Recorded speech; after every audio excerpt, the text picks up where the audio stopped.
Deus é o dono de tudo. Ele faz o que ele quiser. Ele é que determina o que é certo ou errado, justo ou injusto. E isso tem muitas implicações na sua vida. Graça e paz, bom dia. Este é o tema do nosso devocional de hoje. Vamos lá, Salmo 24? Ao Senhor pertence a terra e tudo o que nela existe, o mundo e os que nele habitam, porque ele a estabeleceu sobre os mares e firmou-as sobre as correntes. Quem subirá ao monte do Senhor, ou quem poderá permanecer no seu santo lugar? Aquele que é limpo de mãos e puro de coração, que não entrega a sua vida à mentira. E aí por aí, a ideia aqui é mais até o versículo 2 mesmo hoje ainda, né? Ao Senhor pertence a terra e tudo que nele existe. A partir de amanhã a gente vai começar aqui no verso 3. Vamos nos deter aqui no verso 1 e 2. Ao Senhor pertence a terra e tudo que nela existe, porque ele a estabeleceu. Ele é o dono de todas as coisas. Ora, por isso que ele determina o que é certo e errado. Porque ele criou o mundo. No jardim do Éden, Deus disse que Adão não poderia comer da árvore do conhecimento do bem e do mal. Comer seria errado. Por quê? Porque Deus disse. Simples assim. Se Deus dissesse, não pode comer da figueira, então não comer da figueira seria proibido. A ideia de justiça, de injustiça, isso é totalmente concebido em Deus. Se Deus não existe, nem existe certo ou errado. Eu tenho uma série aqui que você precisa assistir, é sobre ateísmo. Mas é dele que procede. Por exemplo, por que não pode um homem com um homem?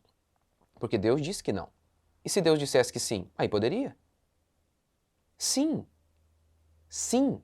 Tudo tem a ver com ele. Ele é a justiça. Não é apenas que ele cria, ele é a justiça. Ele é. Ele é. Lembra lá em Romanos, quando Paulo está debatendo sobre a predestinação, que Deus predestinou os homens. E aí, ele diz que Deus escolheu quem ele iria salvar antes mesmo de os homens nascerem. E alguém pergunta, mas isso é correto? E aí Paulo retruca, Deus não pode fazer do mesmo vaso o que ele quiser? Pode o vaso perguntar ao oleiro por que me fizeste assim? Ou seja, é irracional. Pode o vaso falar, não, eu não queria ser vaso. E aí o oleiro retruca, se eu não pegasse você, o barro, e desse forma a você, você nem existiria. Eu te criei. Eu faço com você o que eu quiser. A ideia de justiça e injustiça, não tem como separar isso do nosso Deus. Nossa noção mesmo de certo e errado vem de Deus. Por isso que, quantas vezes nós falamos, nossa, será que é certo isso que Deus está fazendo comigo? Será que é certo isso que eu estou passando? A sua própria ideia de certo ou errado vem de Deus. Nem existiria se Deus não existisse. Se Deus não criasse você, você nem teria a boca para falar. Mas, Senhor, isso é certo? Por isso que o que Paulo está falando aqui parece absurdo. Não é que alguém, que o vaso fale, ah, eu não queria ser assim. É simplesmente um absurdo quando eu e você dizemos, ah, eu não sei. Eu não sei se isso é correto. Eu não sei. Eu não sei. Eu não sei se o que Deus está fazendo comigo é correto. Ora, a sua vida, do jeito que está, o certo e errado, tudo isso vem de Deus. Quantas vezes você não entende os caminhos de Deus em relação a você? Você pode até achar que Deus está sendo injusto. Isso não existe. Isso é impossível. Isso é impossível. O que Deus disse é o correto, ainda que você não compreenda, ainda que você ache que parece injusto. O que Deus determina, tudo o que Ele determinou, é correto. Tudo o que Ele fez é correto. É correto. Por exemplo, Deus determinou que o assassinato... Quando você, por exemplo, mata alguém, é pecado. Por que pecado?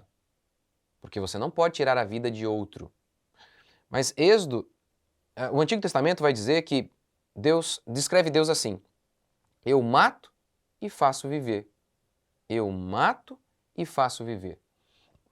Porque quando você mata, você comete assassinato, e quando Deus mata, Ele não comete assassinato. Ora, matar é tirar a vida de outro. Por isso que, inclusive, na Bíblia, o suicídio é pecado também, porque a sua vida não é sua. Então você não pode matar a si mesmo. É pecado. Mas por que quando se eu tiro a vida de outro ou a minha vida, eu estou pecando? Mas quando Deus tira, Ele não está. Ora, ele não está roubando a vida de alguém. O assassinato é uma espécie de roubo. Você está roubando a vida de outra pessoa, impedindo que ela continue a viver. Deus não pode fazer isso. Porque a vida, tanto a minha e a sua, é dele. Ele não pode cometer crime ao matar, ao tirar a vida de alguém. Afinal de contas, o sopro de vida que existe em mim e em você é dele. Nós é que estamos respirando o ar dele. Percebe? Meu é o mundo, minha é a terra. Eu falei disso ontem, eu vou repetir. Quando eu entendi que Deus é soberano, Ele faz o que Ele quiser. Eu lembro quando eu estava aqui na minha cidade, eu queria mudar de cidade. E não acontecia as coisas, não dava certo. E eu me submeti, na minha batalha, como Jacó contra Deus, eu me rendi. O Senhor é o dono de todas as coisas. O Senhor estabelece o que é certo e o que é errado. É o Senhor é quem estabelece. Por isso eu estou aqui. Humilhe-se diante dele. Ele é o dono de toda a terra. Ele é o Senhor absoluto sobre tudo e sobre todos. Humilhe-se diante dele. Humilhe-se. Você respira o ar que Deus fez, o ar de Deus. Portanto, humilhe-se diante da poderosa mão do Senhor. Não importa a sua circunstância. Nada é injusto em relação a você. Deus não está sendo injusto em relação a você. Você pode ter certeza. Por quê? Ele determina o que é certo e errado, afinal o mundo é dele, a sua vida é dele. Vamos orar? Senhor Deus e Pai, perdoa-nos porque tantas vezes somos malignos e depravados. Tantas e tantas vezes atribuímos imperfeição a Ti e não a nós. Tu, o incorruptível, o que não pode pecar. Nós, toda injustiça, todo pecado, nos rebelamos contra Ti. Tem misericórdia de nós, perdoe os nossos pecados e nos transforme a cada dia. Gera em nós um coração quebrantado e humilde, como de uma ovelha, como do Salmo 23, que se permite ser guiado pelo Senhor. Ó Deus vivo e todo-poderoso, tem misericórdia de nós e guia-nos no Teu caminho. Em nome de Jesus. Amém? Que Deus abençoe vocês. Até amanhã.